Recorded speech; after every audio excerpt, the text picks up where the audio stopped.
नमस्कार प्यारे बच्चों, एकेडमिक ज्ञान सेतु से मैं राजेंद्र कुमार प्रजापति आप सभी का हार्दिक अभिनंदन करता हूं। हम लोग अभी जो है अध्याय 6 मानव भूगोल के मूल सिद्धांत नामक पाठ्य पुस्तक के अध्याय 7 5 और 6 कर चुके हैं। ये अध्याय 7 है जिसमें हम लोग तृतीयक और चतुर्थक क्रियाकलाप को पढ़ रहे थे। तो ये उसी कड़ी का ये दूसरी श्रृंखला, दूसरा पार्ट है। तो इस पार्ट में हम लोग बचे हुए जो है चीजों को देखेंगे। देखिए, अभी तक हमने जो पढ़ा था उसमें हम लोगों ने इस सेक्टर में, सेवा सेक्टर के अंतर्गत तृतीय क्रियाकलाप में जो है व्यापार, वाणिज्य देखा था और परिवहन देखा था। यहां तक हम लोगों ने अध्ययन कर लिया था। अब इस कड़ी में हम लोग संचार और सेवाएं, इनका अध्ययन करेंगे। ठीक है, संचार और सेवाओं का अध्ययन करेंगे। संचार में हम लोग अध्ययन करेंगे परिवहन के साधन क्या हैं, दूर संचार और इसके अलावा दृश्य श्रव्य यानी ऑडियो विजुअल, ये सब संचार के साधन हैं। दूर संचार में दूरभाष है, जिसमें लैंडलाइन या फिर मोबाइल, जो लैंडलाइन फोन चलते थे पहले वो, और मोबाइल, ये सब दूरभाष के साधन है, संचार के साधन हैं। और दृश्य श्रव्य में जो है इसमें फिल्में वगैरह हैं, रेडियो हैं, टीवी हैं, मुद्रण मीडिया है, प्रिंटिंग मीडिया, जिसके अंतर्गत हम लोग पढ़ेंगे समाचार पत्र और पत्रिकाएं। तो ये सब आते हैं सेवाओं के अंतर्गत, वो संचार के अंतर्गत। और सेवा में देखेंगे मौद्रिक, बैंकिंग वगैरह, बीमा, और इसके अलावा हम लोग जो है अचल संपदा और व्यक्तिगत और व्यावसायिक सेवा, जिसमें व्यक्तिगत, सरकारी और गैर सरकारी संगठनों का हम लोग यहाँ पर अध्ययन करने वाले हैं। तो परिवहन की अगर बात करें तो परिवहन एक ऐसी सेवा अथवा सुविधा है जिससे व्यक्तियों, विनिर्मित माल तथा संपत्ति को भौतिक रूप से एक स्थान से दूसरे स्थान पर ले जाया जाता है।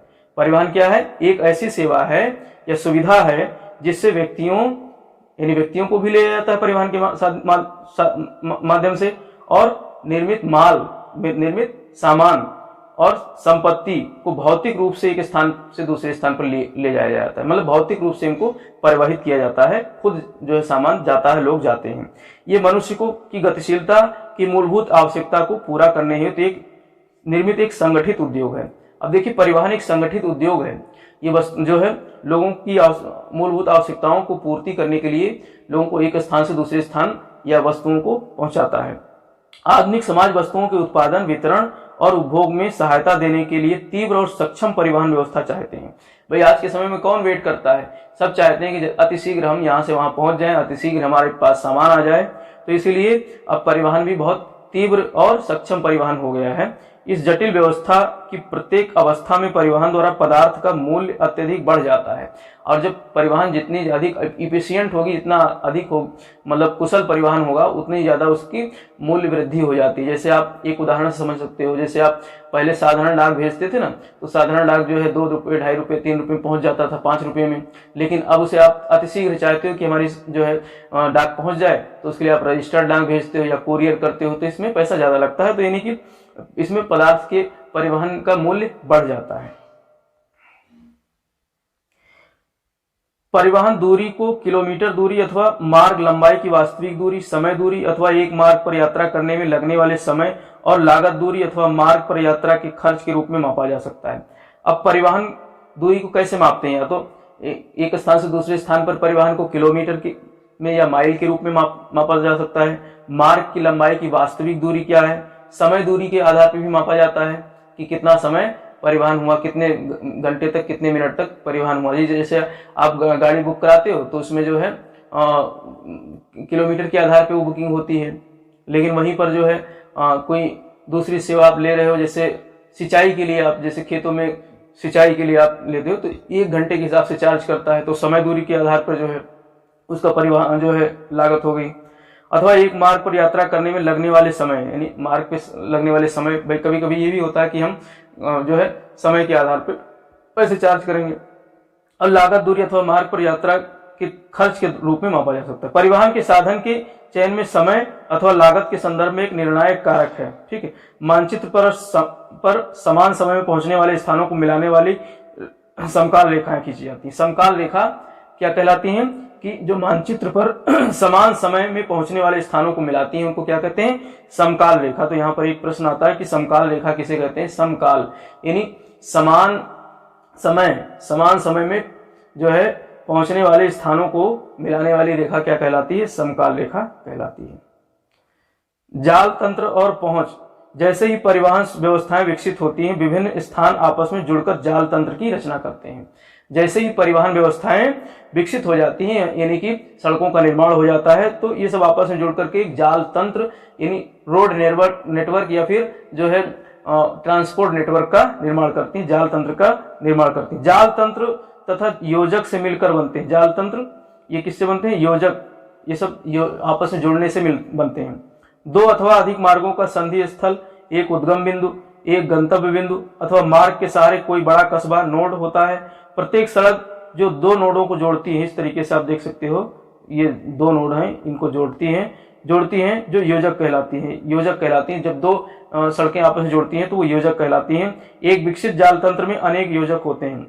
आपने देखा होगा कि एक विकसित जाल तंत्र, जैसे कि जो चतुर्भुज, स्वर्णिम चतुर्भुज है, तो इसमें देखा होगा कितना विकसित जो है जाल तंत्र है। कई जगह इन सड़कें जो है पूरे देश को जोड़ती हैं, जिसका अर्थ है कि स्थान सुसंबद्ध है, मतलब ये बहुत सुसंबद्ध स्थान है। परिवहन को प्रभावित करने वाले कारक आप देखते हैं। परिवहन को कौन से कारक प्रभावित करते हैं?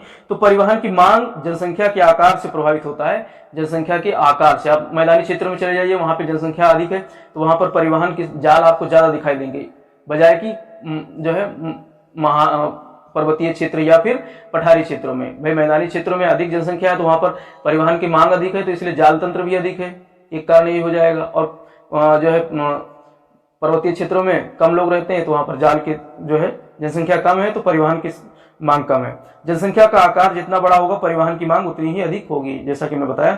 नगरों, कस्बों, गांवों, औद्योगिक केंद्रों और कच्चे माल, उनके मध्य व्यापार के प्रारूप, उनके मध्य भूदृश्य की प्रकृति, जलवायु के प्रकार और मार्ग की लंबाई पर आने वाले व्यवधानों को दूर करने के लिए उपलब्ध निधियों, मुद्रा पर मार्ग निर्भर करते हैं। यानी जितने भी नगर, कस्बे, गांव हैं, औद्योगिक केंद्र हैं और कच्चे माल हैं और उनके मध्य व्यापार जो होता है, उनका प्रारूप और जो है उनके मध्य भूदृश्य की प्रकृति, भूदृश्य कैसी है, जैसे मैंने बताया भूदृश्य पर्वतीय है या फिर मैदानी है, और जलवायु कैसा है, जलवायु मान लो अधिक वर्षा वाली जलवायु है तो वहां पर भी जो है परिवहन संचार बाधित होता है। ठीक है, तो ये सारी चीजें जो है ये सब क्या है, मार्ग व्यवधानों को दूर करने के लिए मुद्रा जो है मार्ग निर्भर करता है, निधियां जो है मुद्रा जो है इनको सही करती हैं, मतलब सड़क को बनाने के लिए मुद्रा चाहिए, ये सब चीजें बात हो रही हैं। संचार की अगर बात करें तो संचार सेवाओं में शब्दों और संदेशों, तथ्यों और विचारों का प्रेषण सम्मिलित है। संचार में जो है शब्दों और संदेशों, भाई मोबाइल संचार के माध्यम से हम जो है संदेश भेजते हैं, शब्दों के माध्यम से SMS करके। तथ्यों और विचारों का प्रेषण सम्मिलित है, इनका प्रेषण मतलब इनका कम्युनिकेशन। लेखन के आविष्कार ने संदेशों को संरक्षित किया और संचार को परिवहन के साधनों पर निर्भर करने में सहायता की। अभी लेखन का जब आविष्कार हो गया तो बहुत सारी किताबें, पत्रिकाएं, मैगजीन, समाचार पत्र सब लिखे जाने लगे और संचार को परिवहन के साधनों पर निर्भर करने में इसको सहायता प्रदान की। ये वास्तव में हाथ, पशुओं, नाव, सड़क, रेल तथा वायु द्वारा परिवहित होते हैं। भाई हाथ से भी तो परिवहन होता है, कोई सामान जैसे डाकिया लेके आता है तो अपने हाथ से लेकर दे जाता है। पशुओं द्वारा भी परिवहन होता है, पहले जो है हरकारे चलते थे घोड़े पर बैठ करके, तो पशुओं का भी परिवहन में योगदान होता है। नदियों में नाव होगा, समुद्र में नाव के माध्यम से, और बस ट्रक द्वारा सड़क पर, और रेलवे से रेल या वायुयान द्वारा परिवहित होते हैं। यही कारण है कि परिवहन के सभी रूपों को संचार पथ कहा जाता है, और इन सभी रूपों को परिवहन के क्या कहा जाता है, संचार पथ कहा जाता है। जहां परिवहन जाल तंत्र सक्षम होता है वहां संचार का फैलाव सरल होता है। जहां परिवहन जाल तंत्र सक्षम होता है वहां पर परिवहन का संचार जो है फैलाव सरल होता है। मोबाइल, दूरभाष और उपग्रहों जैसे कुछ विकासों ने संचार को परिवहन से मुक्त कर दिया है। अब संचार जो है जब मोबाइल वगैरह और इन सब उपग्रह जैसे चीजों की खोज हो गई तो अब ये सब परिवहन से मुक्त हो गए हैं। अब ऐसे संदेश जो है मोबाइल से ही प्रेषित हो जाते हैं। पहले क्या होते थे, व्यक्ति जो है संदेशों को संचारित करते थे, लेकिन अब ये सब मोबाइल के माध्यम से संचारित हो जाते हैं। पुराने तंत्रों के सस्ता होने के कारण संचार के सभी रूपों का साहचर्य पूर्ण रूप से समाप्त नहीं हुआ है। अभी पुराने तंत्र सस्ते हैं, जैसे कि आप उदाहरण स्वरूप समझ सकते हो, मतलब किसी सूचना पहुंचानी है गाँव में किसी को सूचना देनी है और बेचारा गरीब है, उसके पास मोबाइल नहीं है, तो एक दूसरे के सहयोग से सूचना प्रेषित करता है। ठीक है, लेकिन अभी मोबाइल वगैरह टेक्नोलॉजी महंगी है तो सब लोग अफोर्ड नहीं कर सकते हैं, तो पुरानी तंत्र सस्ते होने के कारण संचार के सभी रूपों का साहचर्य पूर्ण रूप से अभी समाप्त नहीं हुआ, यानी कि अभी ये भी चल रहे हैं। अतः पूरे विश्व में अभी भी विशाल मात्रा में डाक का निपटान डाकघरों द्वारा हो रहा है। डाकखाने अभी इसीलिए तो चल रहे हैं कि लोग जो है डाकखानों के माध्यम से अपने जो है सूचनाओं को भी प्रेषित करते हैं। कुछ संचार सेवाओं की चर्चा नीचे दी गई है, यहाँ पर हम लोग देख लेते हैं। जैसे दूर संचार का प्रयोग विद्युतीय प्रौद्योगिकी के विकास से जुड़ा है। ये विद्युत से चलने वाली व्यवस्था है। संदेशों के भेजे जाने की गति के कारण इनसे संचार में क्रांति ला दी है। अब ये संदेश तुरंत पहुंच जाते हैं, इसलिए संचार में क्रांति आ गई है। समय सप्ताहों में मिनटों में घट जाता है। यहाँ पर जो सप्ताह भर लगते थे समय, भाई कोई भी सूचना पहुंचने में, जैसे उसमें अब मिनटों में वो पहुंच जाते हैं। और मोबाइल दूरभाष जैसे नूतन उन्नति ने किसी भी समय कहीं से भी संचार को प्रत्यक्ष और तत्काल बना दिया है। मोबाइल तो इतनी बड़ी क्रांति लेकर आया है कि संचार कम्युनिकेशन तुरंत विद इन सेकंड हो जाता है। आपने यहाँ से मैसेज डाले या पैसे भेजे, तुरंत पहुंच जाते हैं। पैसों का ट्रांजैक्शन नोटबंदी के बाद से लोगों ने मोबाइल से करना शुरू कर दिया ज़्यादातर। पहले क्या होता था, हम बैंक में जाते थे, लाइन लगाते थे, वहां से पैसे निकालते थे, फिर दूसरों को भेजना होता था तो डाकखाने में जाकर के उसको जमा करते थे, ठीक है, और या फिर बैंक जाकर के उसको दूसरे खाते में ट्रांसफर करते थे। अब क्या है, मोबाइल बैंकिंग के माध्यम से हम घर बैठे ये सेवाएं ले रहे हैं। तो मोबाइल संचार ने कहीं ना कहीं ये सब चीजों को बहुत ज्यादा सरल बना दिया और बहुत आसान बना दिया और समय को बचाता है। तार प्रेषण, मोर्स कोड और टेलेक्स अब लगभग भूतकाल की वस्तुएं बन गई हैं। तार प्रेषण यानी कि तार को तो खत्म ही कर दिया गया है। तार के माध्यम से पहले लोग सूचना भेजते थे, तो खत्म हो गया, जो है वैधानिक रूप से इसको खत्म कर दिया गया। रेडियो और दूरदर्शन भी समाचारों, चित्रों व दूरभाष कालों का पूरे विश्व में विस्तृत श्रोताओं को प्रसारण करते हैं और इसलिए इन्हें जनसंचार माध्यम कहा जाता है। जनसंचार माध्यम क्या है? रेडियो और दूरदर्शन क्या है? जनसंचार है, क्योंकि ये लोगों तक चित्र के माध्यम से और समाचारों के माध्यम से श्रोताओं को इनका प्रसारण किया जाता है, तो इसीलिए इसको जनसंचार माध्यम कहते हैं। वे विज्ञापन एवं मनोरंजन के लिए महत्वपूर्ण है। विज्ञापन भी चलते हैं, मनोरंजन भी चलता है, टीवी में आप देखते हैं।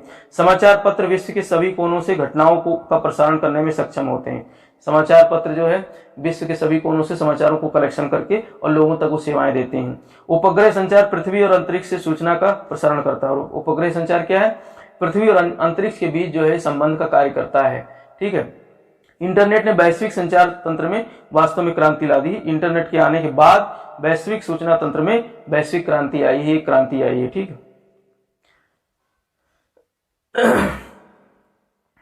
सेवाएं देखेंगे। सेवाएं विभिन्न स्तरों पर पाई जाती हैं। कुछ सेवाएं उद्योगों को चलाती हैं, कुछ लोगों को, और कुछ उद्योगों और लोगों दोनों को। भाई सेवाएं चाहे उद्योगों में हो वहां भी सेवाएं चलती हैं भाई, और कुछ लोगों के लिए भी सेवाएं होती हैं और कुछ उद्योगों और दोनों को चलाती हैं, लोगों को भी चलाती हैं और उद्योगों को भी चलाती है। उदाहरण के लिए परिवहन तंत्र लोगों को भी परिवहित करती है और वस्तुओं को भी एक स्थान से दूसरे स्थान पर ले जाती है, चाहे वो निर्मित माल हो चाहे कच्चा माल हो, सबका परिवहन वो करती है। कौन? परिवहन तंत्र। निम्न स्तरीय सेवाएं। अब इसमें भी सेवाएं निम्न स्तरीय, उच्च स्तरीय हो सकती है। निम्न स्तरीय सेवाएं जैसे कि पंसारी की दुकानें, धोबी घाट। और उच्च स्तरीय सेवाओं की अगर बात करें तो ये लेखाकार और परामर्शदाता, डॉक्टर वगैरह, ठीक, काय चिकित्सक जो है डॉक्टर, ये सब कैसे आते हैं? ये सब उच्च स्तरीय सेवाओं के अंतर्गत आते हैं, क्योंकि इनकी सेवाएं जो है विशिष्ट होती हैं, विशिष्टीकृत होती हैं। ये जो है एक तरीके से ज्ञानी लोग होते हैं जो ऐसी सेवाएं देते हैं। विशिष्टीकृत सेवाओं की अपेक्षा अधिक सामान्य और विस्तृत हैं, ठीक। सेवाएं भुगतान कर सकने वाले व्यक्तिगत उपभोक्ताओं को उपलब्ध होती हैं। जो लोग भुगतान करते हैं, जो लोग पैसे देते हैं, उन्हीं को ये सेवाएं मिलती हैं, ठीक है। अब आप दुकान पे जाओगे, पैसा नहीं तो सामान नहीं पाओगे ना, तो आपको जो है दुकानदार की सेवा लेने के लिए पैसा चाहिए, भुगतान करना पड़ेगा। इसी प्रकार से चिकित्सक के पास आप जाओगे, जब तक उसको फीस नहीं दोगे वो अपनी सेवा नहीं देगा। माली, धोबी और नाई मुख्य रूप से शारीरिक श्रम करते हैं। ये जो है शारीरिक श्रम करने वाले माली, धोबी, नाई। अध्यापक, वकील, चिकित्सक, संगीतकार और अन्य मानसिक श्रम करते हैं। तो श्रम को यहाँ पर श्रम सेवा को दो भागों में बांट सकते हैं, मानसिक सेवा और शारीरिक सेवा। तो शारीरिक सेवा जैसे माली, धोबी है अपनी शारीरिक सेवा के माध्यम से, और अध्यापक, वकील ये सब अपनी मानसिक सेवा के माध्यम से श्रम करते हैं। अनेक सेवाएं अब नियमित हो गई हैं। महामार्गों एवं सेतुओं का निर्माण और अनुरक्षण, अग्निशमन विभागों का अनुरक्षण और शिक्षा की पूर्ति अथवा पर्यवेक्षण और ग्राहक सेवा महत्वपूर्ण सेवाओं में से एक है। ये सब क्या है? महत्वपूर्ण सेवाएं, जिनका पर्यवेक्षण अथवा निष्पादन प्राय सरकारों अथवा कंपनियों द्वारा किया जाता है। सेवाएं व्यवस्थित हो गई हैं, इन सबका संचालन जो या तो सरकार करती है या फिर व्यक्तिगत लोग करते हैं, कंपनियां करती हैं।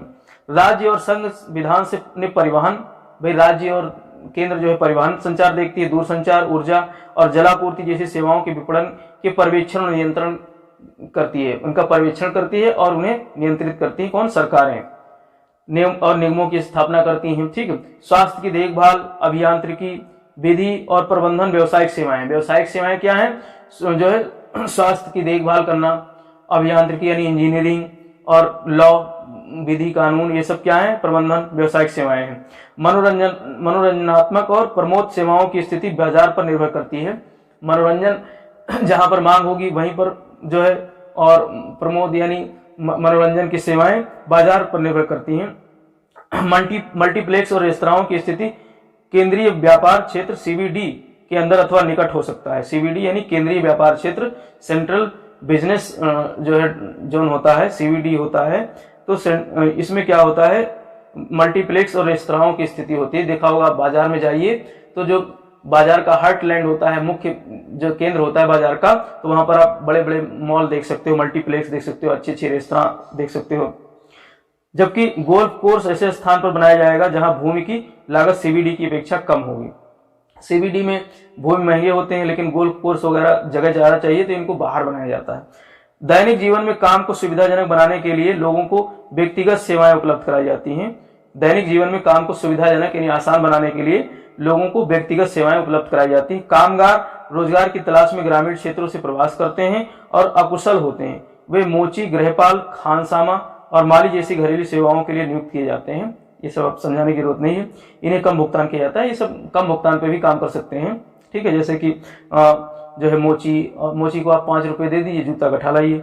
कर्मियों का ये वर्ग असंगठित है और ये असंगठित वर्ग के अंतर्गत आता है। ये बहुत सारे ऐसे रेहड़ी पे बैठकर काम करने वाले लोग हैं। इसका एक उदाहरण मुंबई की डब्बा वाला सेवा है, जो पूरे नगर में लगभग 1,75,000 उपभोक्ताओं को उपलब्ध कराई जाती है। डब्बा वाला आप इस चित्र में देख सकते हो। ये जो है बहुत फेमस जो है खाद्य पदार्थ उपलब्ध कराने वाला यानी भोजन जो है उपलब्ध कराने वाला मुंबई का डब्बा वाला ये सेवा प्रदान करता है। तो ये बहुत लाखों लोगों को पर डे सेवा देता है। तृतीय क्रियाकलापों में संलग्न लोग। आज अधिकांश लोग सेवाकर्मी हैं। सेवाएं सभी समाजों में उपलब्ध होती हैं। अधिक विकसित देशों में कर्मियों का अधिकतर प्रतिशत इन सेवाओं में लगा हुआ है। विकसित देशों में सर्विसेज में ज्यादा लोग लगे हुए हैं, जबकि अल्प विकसित देशों में 10% से भी कम लोग इस क्षेत्र में क्षेत्र में लगे हुए हैं। संयुक्त राज्य अमेरिका में 75% से अधिक कर्मी सेवाओं में संलग्न है। संयुक्त राज्य में जो वहां के लेबर फोर्स है उसका 75% लोग तृतीय सेवा में लगे हुए हैं। इस सेक्टर में रोजगार की प्रवृत्ति बढ़ रही है, जबकि प्राथमिक और द्वितीय क्रियाकलापों में यह अपवर्तित है अथवा घट रही है। इनमें प्राथमिक सेवाएं मतलब प्राथमिक क्रियाकलाप, द्वितीय क्रियाकलाप में नौकरी कम हो रही है और तृतीय क्रियाकलापों में बढ़ रही है, चाहे वो विकसित हो चाहे विकासशील, सभी देशों की यही स्थिति है। कुछ चयनित उदाहरण जैसे पर्यटन एक यात्रा है जो व्यापार के बजाय प्रमोद के उद्देश्यों के लिए की जाती है। प्रमोद मतलब ये मनोरंजन के लिए की जाती है पर्यटन। कुल पंजीकृत रोजगारों तथा कुल राजस्व सकल घरेलू उत्पाद का जीडीपी का 40% की दृष्टि से ये विश्व का अकेला सबसे बड़ा 25 करोड़ तृतीय क्रियाकलाप बन गया है। सबसे बड़ा क्रियाकलाप क्या है? पर्यटन ही है। आज विश्व का सबसे बड़ा लगभग 40% जीडीपी का विश्व की बात करें तो विश्व की 40% जीडीपी कहां से आती है? पर्यटन से आती है, जिसमें अकेला 25 करोड़ लोग लगे हुए हैं इसमें।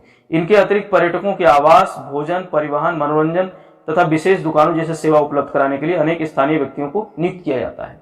भाई अब पर्यटक आएगा तो पर्यटक तो अपना मूल्य चुकाएगा। जो है किसी जैसे ताजमहल को देखने के लिए आगरा व्यक्ति आता है तो पर्यटन के लिए आता है, लेकिन अब वो ताजमहल आएगा तो किसी होटल में रुकेगा, होटल की सेवा लेगा तो वहां पे भुगतान करेगा, और कोई यहाँ की जो है सामग्री खरीद कर ले जाएगा, जो हस्त निर्मित सामग्री है, जो जैसे ताजमहल पत्थर के बनी हुई या फिर इस तरीके से चीजें जो ठीक है पच्चीकारी यहाँ की जो है, और यहाँ से पेठा ले जाएगा, तो ये सब प्रभावित होंगे। और उनको परिवहन देने वाले जैसे बहुत सारे ऑर्गेनाइज जो है ट्रांसपोर्ट सेक्टर हैं जो उनको सेवाएं देते हैं, तो सब प्रभावित होते हैं, इसलिए उनका भी आमदनी बढ़ती है। तो इस तरीके से पर्यटन जो है बहुत बड़ी मात्रा में लोगों को रोजगार दे रहा है। पर्यटन और संरचना उद्योगों, फुटकर व्यापार तथा शिल्प उद्योगों स्मारिका को पोषित करता है। मैंने बताया ना कि ये सब चीजें प्रभावित करते हैं। जैसे सामान खरीद के ताजमहल देखने आया तो आगरा के ताजमहल को पत्थर का ले जाएगा, शिल्पों को ले जाएगा, तो इन सब उद्योगों को प्रभावित करता है। आसपास जो है फुटकर व्यापार भी प्रभावित होते हैं। कुछ प्रदेशों में पर्यटन ऋतुनिष्ठ होते हैं। ऋतुनिष्ठ मतलब विशेष ऋतुओं में कुछ क्षेत्रों में पर्यटन होता है, क्योंकि अवकाश की अवधि अनुकूल मौसमी दशाओं पर निर्भर करता है। अब मौसमी दशाएं अच्छी हैं, जैसे कहीं किसी को पहाड़ी क्षेत्र में जाना है, वहां पर जो है बर्फ में जाकर स्केटिंग करना है, तो जब बर्फ पड़ेगा तभी तो जाएगा। तो इस तरीके से ऋतुनिष्ठ होती है, किंतु कई प्रदेश वर्ष पर्यंत पर्यटकों को आकर्षित करते हैं। यहाँ पर आप देख सकते हैं स्विट्जरलैंड में बर्फ से ढकी पर्वतीय चोटी पर स्कीइंग करते पर्यटक। तो ये ऋतुनिष्ठ जो है पर्यटन है, ऋतु विशेष में इसका पर्यटन होता है। पर्यटक प्रदेश भूमध्य सागरीय तट के चारों ओर कोष्ण स्थान तथा भारत का पश्चिमी तट विश्व के लोकप्रिय पर्यटक गंतव्य स्थानों में से एक है। जैसे ये भारत है, तो भारत का पश्चिमी तट ये वाला क्षेत्र, यानी जहां पर ज्यादातर लोग जो है मुंबई और जुहू चौपाटी गोवा, यहाँ पर लोग ज्यादा पर्यटन जाते हैं। या फिर विश्व में अगर बात करें तो जो भूमध्य सागर वाला क्षेत्र है, भूमध्य सागर के आसपास वाले क्षेत्र में, जैसे कि आपका इटली हो गया, फ्रांस हो गया, ठीक है, और जो है इसी प्रकार से सिसिली है, ये सब क्षेत्र क्या है, पर्यटन के दृष्टि से बहुत महत्वपूर्ण है। अन्य में शीतकालीन खेल प्रदेश हैं, जो मुख्यतः पर्वतीय क्षेत्रों में पाए जाते हैं। शीतकालीन खेल प्रदेश एक अन्य जो है पर्यटन का प्रदेश है, जहां पर्वतीय क्षेत्रों में शीतकालीन खेल होते हैं, ओलंपिक शीतकालीन खेल होते हैं।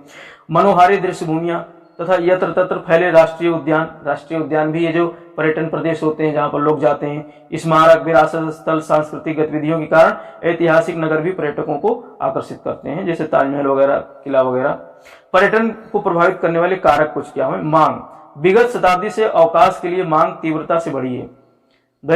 अवकाश के लिए जो है विगत शताब्दी से अवकाश के लिए मांग तीव्रता से बढ़ी है। जीवन स्तर में सुधार तथा बढ़े हुए फुर्सत के समय के कारण अधिक लोग विश्राम के लिए अवकाश पर जाते हैं। देखिए अब सब चीजें बहुत इफिशियंट हो गई, बहुत सरल हो गई, काम आसान हो गया, अब वर्क फ्रॉम होम होने लगा है, तो लोगों के पास समय बहुत है, तो इसलिए अब जो है पर्यटन की मांग भी बढ़ती है। लोग अपने परिवार के साथ एंजॉय करने के लिए पर्यटन पर निकल जाते हैं, तो पर्यटन की मांग भी कहीं ना कहीं पर्यटन को प्रभावित करती है। और परिवहन सुविधाओं में सुधार के साथ पर्यटन क्षेत्र का आरंभ हुआ है।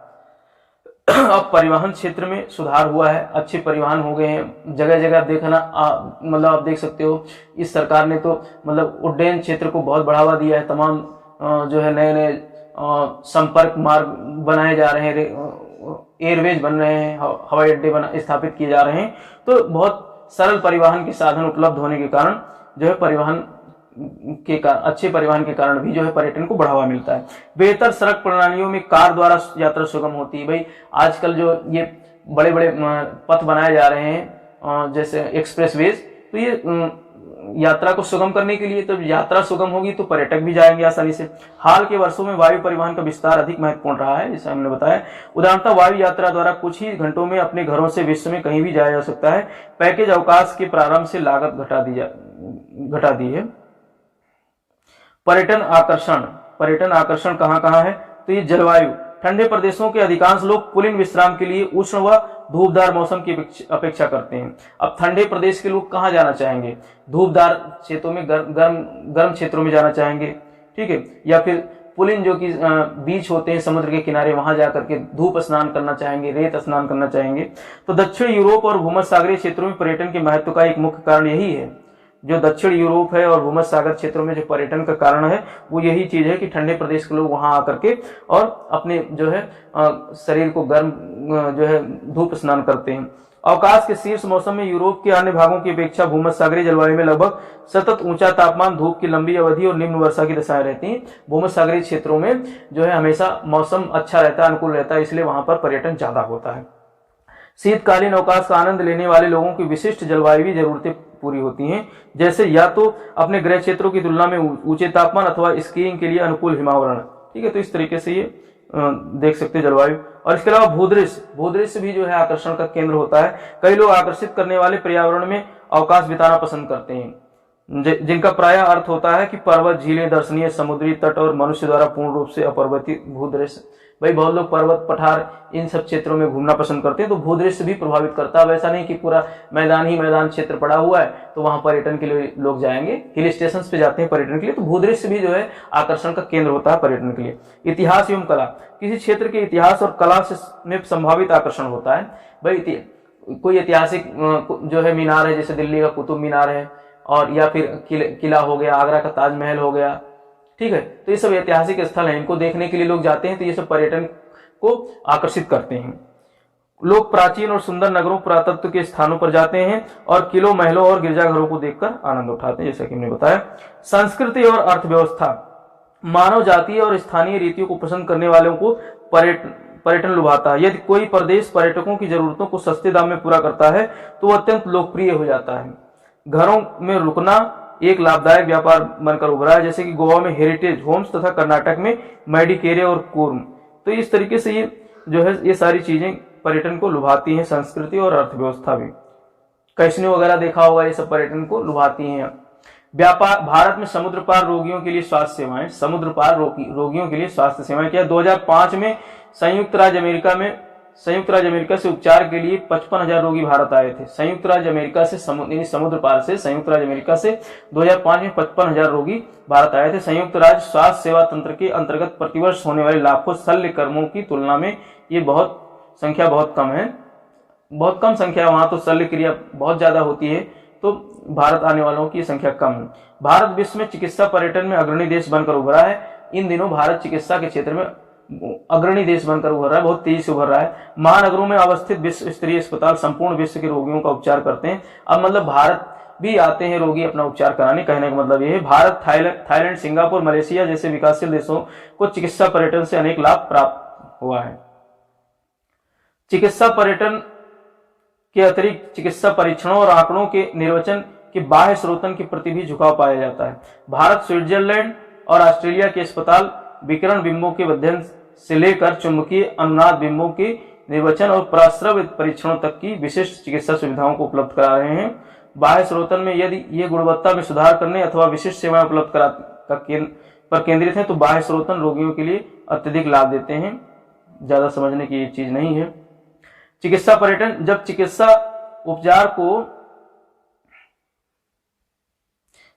उपचार को अंतर्राष्ट्रीय पर्यटन गतिविधि से संबद्ध कर दिया जाता है तो इसे सामान्यतः चिकित्सा पर्यटन कहा जाता है। चिकित्सा पर्यटन भी बन करके उभरा है जब चिकित्सा उपचार को अंतर्राष्ट्रीय पर्यटन गतिविधि से संबद्ध कर दिया जाता है, यानी उपचार के लिए लोग आते हैं और पर्यटन करके जाते हैं, तो यहाँ पर जो है चिकित्सा पर्यटन का आविर्भाव होता है। देखिए बच्चों, अगर अभी तक आपने हमारे चैनल एकेडमिक ज्ञान सेतु को सब्सक्राइब नहीं किया है तो प्लीज सब्सक्राइब कर लीजिए और नोटिफिकेशन पाने के लिए बेल आइकन को जरूर प्रेस कीजिए। इसके अलावा हमारे एक दूसरा channel NCERT with Rajan sir चल रहा है, इसका लोगो ये है, इसको भी आप सब्सक्राइब कीजिए। तो इसी के साथ जो है हमारा ये दूसरा पार्ट खत्म होता है। तीसरे पार्ट में हम बचे हुए चीजों का अध्ययन करेंगे और इसके अलावा पूरे चीजों को समराइज करते हुए वहां पर प्रश्नोत्तर भी देखेंगे। इसलिए आप लगातार हमारे इस चैनल के साथ जुड़े रहिए। पूरा अगर आपको कोर्स करना है तो यहाँ पर जो है, अगर अभी तक आपने हमारे चैनल को सब्सक्राइब नहीं किया है तो सब्सक्राइब कर लीजिए। इसमें देख लीजिए किस तरीके से सारे हमारे चैनल हैं, एनसीईआरटी विद राजेंद्र सर और जो है एकेडमिक ज्ञान सेतु, इनको आप लाइक कीजिए, शेयर कीजिए दोस्तों तक। तो इसी के साथ जय हिंद, जय भारत।